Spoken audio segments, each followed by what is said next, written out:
In this video, I will tell you the beginner mistakes that nobody is talking about. Mistake number 1, comparing your work to someone with years of experience. In Facebook groups for beginners and experienced artists, you'll see photos of finished artwork posted by everyone. When you are about to post your finished painting, but you got intimidated with others' work with years of experience in painting, so you won't post your work anymore. This mistake is very common. If you're painting for a few days, weeks, or months, you can't compare your work to someone who has more experience than you. It is like you compare the knowledge of a baby to an adult. If you are painting for a few weeks or completely a beginner, people do not expect you can paint as beautiful as someone who is painting for, let's say, 5 years or even more experienced artist. Instead, you focus on your own progress and not the progress of others. Compare your work to your previous ones and do not compare your work to others. Mistake number 2, throwing away your art. There are new artists or hobbyists. When they do not like their art, they throw it away. They feel they wasted expensive paper or money in making an art. The truth is, we all have good days and bad days. Even I, who is painting for 4 years, I have bad days too.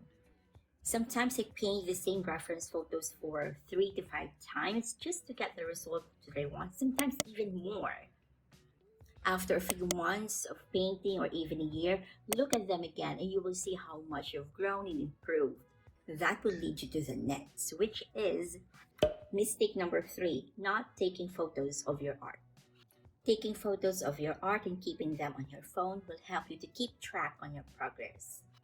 I suggest creating a portfolio for your art, and if you keep on painting, you'll see improvement on your art. Mistake number 4, not using a sketchbook. There are watercolor sketchbooks available where you can keep track of what you've learned or just practices. A sketchbook is meant for learning and practicing and not for actual painting, so it doesn't matter if you make mistakes. Mistake number 5, not planning your painting. A good painting is a planned painting. For example, you saw a photo online that inspired you, you just grab your art supplies and paint right away. The ending, you didn't like the result. For a better result, take notes of the colors and techniques you will be using. You can make a plan of your painting by printing a small reference photo that you would like to paint and paste it on your notebook. Then take notes there and what you're going to do. Or plan it digitally by using an iPad or a tablet or even your phone. Then you can paint a small sheet of paper or better yet on your sketchbook. In that way, you can try out different colors and different techniques before painting on a big paper. Mistake number 6, painting too dark. Remember, in watercolors, painting light to dark is the key because watercolors are transparent. Some artists would like to finish their painting right away and using saturated colors instead of watering it down. Then once the painting is done, they realize it's too dark and there is no light reflection at all. It's okay to layer work. Paint slowly, start from light value to dark value. Then you can add shadows and details last. Mistake number 7, adding details early. Some new beginners in watercolors, they add the details too early. Remember that details should be done last. Mistake number 8, afraid of using more paint. Most beginners are afraid of too much paint, and their watercolor consistency is very light and there is no enough contrast on their painting. Most beginners remain in tea or coffee consistency and they are afraid to explore in more saturated colors by going on a thicker consistency of their watercolors. The result is their painting is lacking of contrast and less saturated. Mistake number 9, using a non-royalty free photo. Grabbing a photo online and using it as a reference photo is a no-no.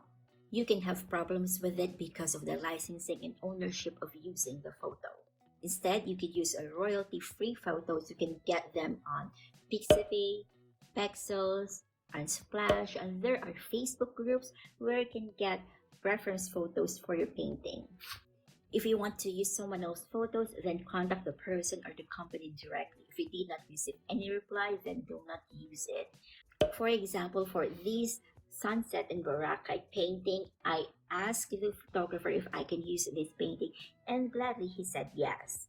After I posed the photo of the actual painting, he was so surprised and he was astonished as well. After that, he sent me 3 more photos that I could use as reference. If you have a photographer friends, then you can simply ask. Most of our friends would like to see a painting version of their photos. Mistake number 10, not exploring. Some beginners are a fan of an artist, they stick to watch the tutorials of the same artist, and they do not explore other artists' tutorials. With that mistake, they do not explore other techniques that other artists do. If money is the issue, there are a lot of artists who offers free tutorials on Facebook or on YouTube. I also offer free watercolor tutorials either Fridays or Saturdays. You can see them in the live section of my videos in this channel. You can also see live tutorials of watercolor mentor Darren, Ironian Konski, Bianca Lustre, and other artists. If you have a little budget, you can also subscribe to Skillshare. Anyway, this is not sponsored. Skillshare is a platform where teachers and students meet. And one subscription, you can access all of the classes instead of paying for each class, unlike other platforms. If you want to try Skillshare, you can see a 30-day free trial on the description below. Mistake number 11, copycat and not developing their own style. Most beginners tend to follow the artist that they admire the most, and they post their output on the tutorial online, and that's okay. Which is not okay? I saw an aspiring artist who follows a popular artist who paints loose flowers on Instagram. Aside from that, this aspiring artist also uses the same mixing palette, the same background, that it looks like she is a copycat of the popular artist. The mistake here is that she is limiting herself in what she can do. She limits herself on what she can paint. She limits herself on that loose painting style. She limits herself to other techniques that she can use on her paintings. Aside from that, she is limiting herself to define and identify her own style and copying other popular artists' style. Aside from that, you cannot see her personality on her paintings. All of her works are just copycat of the other artists. As a new artist, you cannot simply determine your own style. The style will be followed. All you need to do first is just keep on practicing. Practice and practice. Paint every day. It doesn't matter if you finish the painting for a few days or a few months, as long as you keep on painting every day. Explore other techniques, explore other styles. One day or a couple of years, you will see your own style in painting. Mistake number 12, buying art supplies and not using them. Most beginners that I see on Facebook groups likes to buy different art supplies and put them in a drawer. You won't improve that way. You have to use them. I know sometimes it can be intimidating in using those art supplies. Don't think that you will ruin them, but you won't improve if you do not use them. I know that 100% cotton paper can be expensive, but if you do not use them, you won't improve. You won't know how to control your paint and water in using them. If you buy like a pad of 9 by 12 inches of arches, what you can do is to cut it in half or cut it in 4 and practice on those small pieces.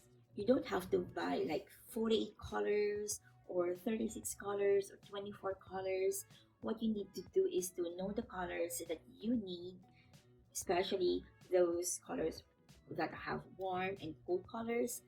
Daniel Smith Essential Set, it has 2 sets of primaries, warm and cool, and you can use them to paint a lot of landscapes. You can also use them for flowers, portraits, and then you can buy tubes of other colors that are hard to mix in that set. For example, Payne's Gray, or it can be burnt umber, or it can be burnt sienna, For the brushes, whether it's on sale or not sale, you know that it's intimidating to use an expensive brushes, but don't put them in a drawer. When Princeton Neptune is on sale, there are a lot of people bought them, but put them in a drawer. If you want to improve your brush strokes and your paintings, keep using those brushes, but take care of them. I recommend to use the Master's Brush Cleaner Preserver and watch this video how to use it.